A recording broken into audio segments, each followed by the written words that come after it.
Boreal Televisión presenta.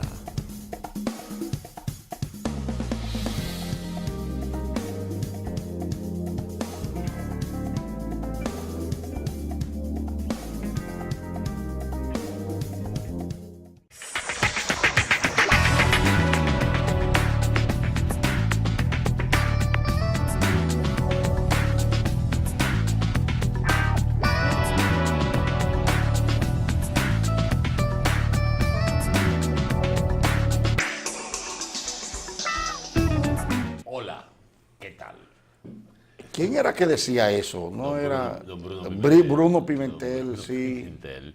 Se hizo famoso esa frase. Señores, buenas noches. Te voy a decir lo de la frase. Sí. Buenas noches y bienvenidos a EnQ a través de los canales de Boreal Televisión desde Santiago de los Caballeros, República Dominicana, cubriendo efectivamente todo el territorio nacional y, por supuesto, el resto del mundo. Formalmente, buenas noches. Buenas noches, don Mayor Manuel Santahualpa. García. Gracias a ustedes que están con nosotros. La famosa frase aquella para la nueva generación se produjo, creo que fue en el 86, cuando ganó Balaguer, que hubo un tranque en la Junta Central Electoral, si la memoria no me falla, y el doctor Bruno Pimentel era el que llevaba la voz cantante en la cadena nacional de la Junta Central Electoral. Y el doctor Bruno Pimentel tenía una sección en la televisión dominicana y creo que escribía en un periódico también que se llamaba a sí mismo, Hola, ¿qué tal? Y él iniciaba cada entrada para los boletines o para dar información de la Junta Central Electoral con esa frase, Hola, ¿qué tal? Y ya uno le tenía como ese temor a esa frase. Porque antes, para la nueva generación, hay que decir que no es como ahora. Creo que hasta el 94, cuando venían las elecciones, había que poner todas las emisoras y todos los canales de televisión en cadena. Y pasaban a ser dominio exclusivo de la Junta Central Electoral. Nadie podía dar ningún tipo de información, ni comentarios, ni nada, porque usted entraba en cadena a partir del 14 de mayo hasta que terminara el proceso electoral. Y eso creaba una serie de aprehensiones en la población, pero no recuerdo si es a partir de 1996 que desaparece esa costumbre, porque se ponía la voz se llamaba la voz de la Junta Central Electoral, a partir del 14 de mayo que las estaciones de radio pasaban a ser cadenas en la voz de la Junta Central Electoral. Eran remanentes de la dictadura, algo ridículo. Y el temor de que salieran informaciones. Los dominicanos siempre hemos vivido en una trampa tras otra, o tememos vivir en una trampa tras otra. Yo recuerdo que, bueno, en el año, cuando Jorge Blanco fue presidente, ganador de las elecciones en 1982, en la cadena de Jorge Blanco, de la avanzada electoral, se cerró a las 12 de la noche, como era costumbre, el 14 de mayo, pero los reformistas hicieron el allante de que cerraron a las 12 y abrieron a la 1 otra vez. Entonces los integrantes de la cadena de la avanzada, que ya estaban casi en el hotel, lo devolvieron para abrir la emisora otra vez al estilo Gavino. Vamos corriendo que los reformistas están en el aire. Oiga todo lo que se hacía en esos procesos electorales. Hemos avanzado muchísimo, pero todavía no hemos creado esa cultura de confianza y siempre tenemos la aprehensión de que si los escáneres, que si el voto automatizado, que si la doble votación, que si la compra de cédula, que si la compra de votos. Antes la gente salía con el papel metido aquí entre la cintura para demostrar que no había votado por fulano, por eso fue que se hizo una sola boleta también, porque antes las boletas eran individuales. Para evitar la compra de los votos. Para evitar la compra de votos, entonces se puso una sola boleta con todos los candidatos. De ahí es que sale la boleta única, para que usted no pudiera robarse o llevarse la boleta del contrincante de su partido o del que le estaba comprando el voto para tener la prueba. Mire, vea la boleta de reformista aquí, que yo no voté por reformista. O sea, ahí sale la boleta única. ¿Cuántas cosas, Dios mío? Sí, sí, hemos cambiado mucho. Sin embargo, hubo una especie de ola que vino a empañarse de nuevo, a macularse en las últimas elecciones, en pleno siglo XXI, con cosas que no se han aclarado todavía. Entonces, es lo que tú dices, seguir alimentando esa desconfianza y ese miedo no nos beneficia. Que eso debía ser una etapa superada ya, una situación que no debía ni comentarse, debe ser como normal, en un país que ya, ¿cuántas elecciones no van desde el 1996? Perdón, desde el 66. No, muchísimas elecciones. ¿Y tú crees que debíamos estar todavía inventando? Claro, las cosas se van modernizando, se van poniendo más fácil al elector. Ahora la población es menos analfabeta que la que estaba Estamos hablando en el 66. de 10, 11 elecciones. Y todavía... 10, 11 elecciones, sí. Vamos a ponerla cada 4 años. Salvo un recorte de 2, vamos a poner 11 elecciones. Y seguimos todavía. Y seguimos todavía con el miedo y alimentando eso y todavía también cometiendo una que otra y buscando grosería. Protagonistas, cuando debe haber una institución. Yo creo que si alguien ha hecho un trabajo bueno en la Junta Central Electoral, a menos que no quiera renunciar, debe quedarse ahí, punto. Porque qué mayor garantía, por ejemplo, en la Junta Central Electoral que presidió don César Estrella Sadalá. En la que estuvo Rafael Armando Vallejo. Que estuvo Vallejo también. Que nadie puso en duda la idoneidad de esa Junta. Y vino después de una situación traumática. Por supuesto. Y sin embargo, aquí vivimos que hay que cambiar a fulano, porque fulano ya tiene el periodo, como si todos quisiéramos ser presidente, todos queremos ser presidente de la Junta, todos queremos ser miembros de la Suprema, del Tribunal Constitucional. Todos somos científicos en República Dominicana. Pero mira cómo ese momento de destello volvió a opacarse de nuevo por la actitud de todos los políticos, porque todos son iguales a Atahualpa. No se puede escamotear. Por la repartidera, Juan Sebastián. Exacto. Fíjate cómo se dijo, miren, una prueba, vamos a elegir esta Junta Central Electoral, encabezado por don César Estrella Sadalá, con esa pléyade de profesionales que había ahí. ¿Cómo se eligió una junta ajena a toda actividad política? Y cómo se depositó la confianza y nadie discutió absolutamente nada. Sin embargo, volvimos después que ahí hay que repartirse el tribunal electoral y hay que repartirse el tribunal administrativo entre los partidos políticos poniendo representantes. Pero también hay que agregar un dato, porque es que los dominicanos somos así. Acuérdate que después de esta rutilante participación como organizador de la Junta, se le creó una aureola de hombre serio al doctor César Estrella Sadalá y terminó siendo candidato a la presidencia. Bueno, pero lo promovieron algunos partidos. Sí, yo me adherí a esa promoción. Sí, yo me adherí a esa promoción. Pero terminó, o sea, siendo candidato a la presidencia de un partido político, o formando un movimiento político, no recuerdo exactamente, pero creo que sí que llegó a ser candidato a la presidencia, producto de esa plataforma rutilante, brillante de su participación en la Junta Central Electoral. Pero se me ha olvidado brindarle un poquito de agua. Claro, agua cascada, que es la calidad del agua embotellada. La garantía de la salud suya y la de su familia. Sí, señores. Agua Cascada, para sus pedidos, llámese al 809-576-2713. Bueno, pues seguimos con el contenido del programa. 19 de marzo del año 2019, 175 años de la gesta de Azua, la batalla de Azua, plataforma que sin lugar a dudas marcó el inicio o la confirmación del liderazgo de Pedro Santana, amén de la participación de otras figuras rutilantes como el centinela de la frontera, Antonio Duvergé, y que tuvieron acciones protagónicas en esa acción bélica que fue la primera prueba de la independencia dominicana, que decía esta mañana que hasta en eso los dominicanos hemos sido originales, porque aquí proclamamos la República y luego luchamos por mantener esa proclamación. Generalmente la proclamación de la República es producto de una lucha, de un enfrentamiento, de batallas interminables contra el enemigo hasta que una de las fuerzas o la fuerza independentista vence a la opresora o a la invasora o a la protectora y luego se proclama la república. Aquí fue al revés.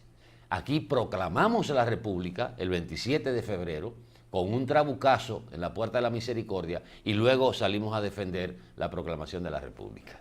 Es un hecho, yo creo que es único en el mundo. Sí, lo que pasa, Atahualpa, y te lo decía esta mañana, es que en las escuelas nuestras hay que enfocar la historia desde un punto de vista dialéctico, si se quiere, marxista. Y no hablo de los términos económicos ni políticos, hablo de lo dialéctico en la historia. Explicarle a nuestros jóvenes todas las particularidades, decirle a nuestra gente que los padres de la patria, de una u otra manera, estuvieron ligados también al gobierno haitiano, que lo que se produjo en realidad fue una separación de Haití, que cuando Haití llegó aquí en el 1802, ¿cuánto fue? En el 22. En el 22. En el 22, que fue la invasión haitiana. En el hubo un intento. Sí, en el segundo intento. Cuando llegó Haití aquí, se recibieron a los haitianos con los brazos abiertos. Que había tratativas, habían acuerdos, habían arreglos, hasta que el padre de la patria dijo, bueno, pero nosotros somos un grupo étnico totalmente diferente de Haití, tenemos que separarnos de esta férula, nosotros tenemos otra cultura, otro esquema religioso, nosotros pensamos diferente, nosotros en realidad somos una nación. Y ahí nació el credo independentista, que más que nada era separatista. Pero yo te decía esta mañana que la historia hay que enseñarla. Y sale la República Dominicana, La República. que es lo que hay que insistir. Se ha querido ocultar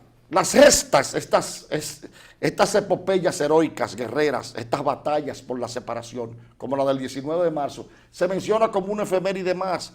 Pero hay que decirle a la gente, miren, la espada rutilante de esa batalla fue Pedro Santana, junto con Antonio Duvergé, que fue el héroe de la República en la separación de Haití. Sin embargo, la ambición de este señor, empujado por la mayoría de los dominicanos influyentes, porque eso hay que decirlo, terminó llevando al cadalso y al patíbulo a los dominicanos separatistas, a los dominicanos más puros, y terminó anexando el país a España. Pero hemos querido execrar solo a Pedro Santana, Atahualpa, solo Duarte. Duarte era el único dominicano que tenía fe que podíamos caminar solos. La mitad del gabinete dominicano, de esos patriotas, que hoy la mayoría están en el Panteón Nacional, pensaba que debíamos acudir a un protectorado español. Bueno, la otra parte andaba regalándole la bahía de Samaná a Francia para un protectorado francés. Ninguno confiaba en que podíamos salir solos, salvo Duarte. Sí, pero siempre habrá de esos debutativos, indecisos, incrédulos, de la falta de firmeza en un proyecto, siempre los habrá.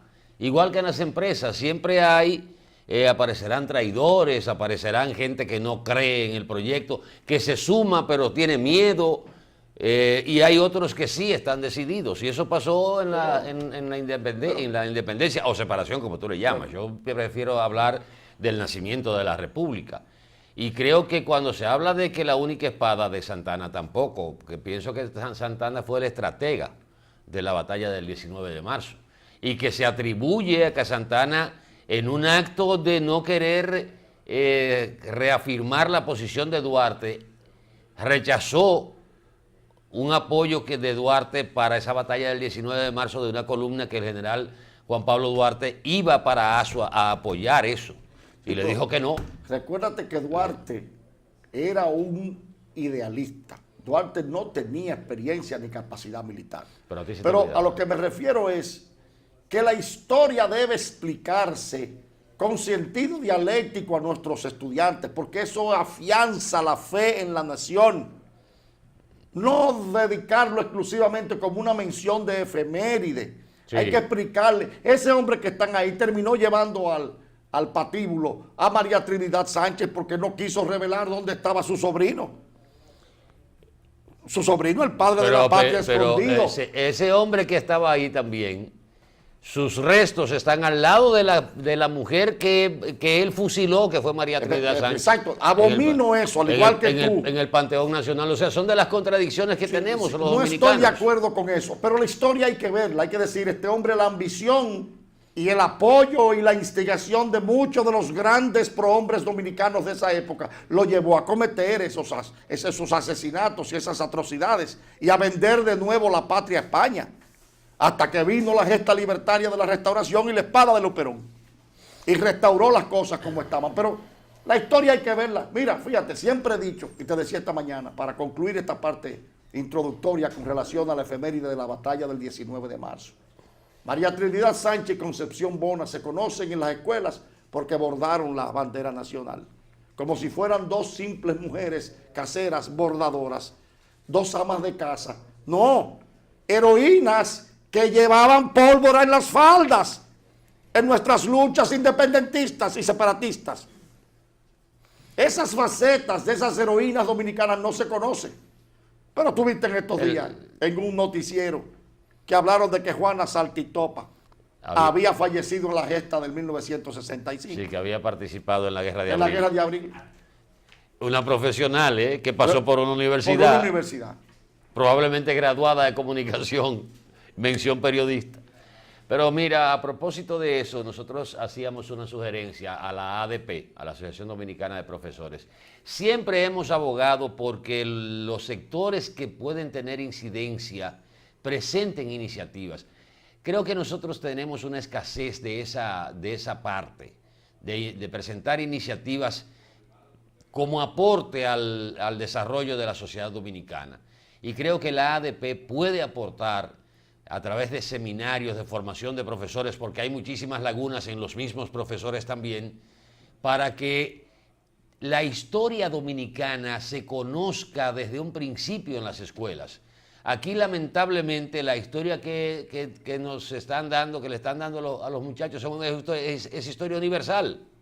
Cuando debíamos hacer hincapié en la historia dominicana, porque tenemos un problema ahí.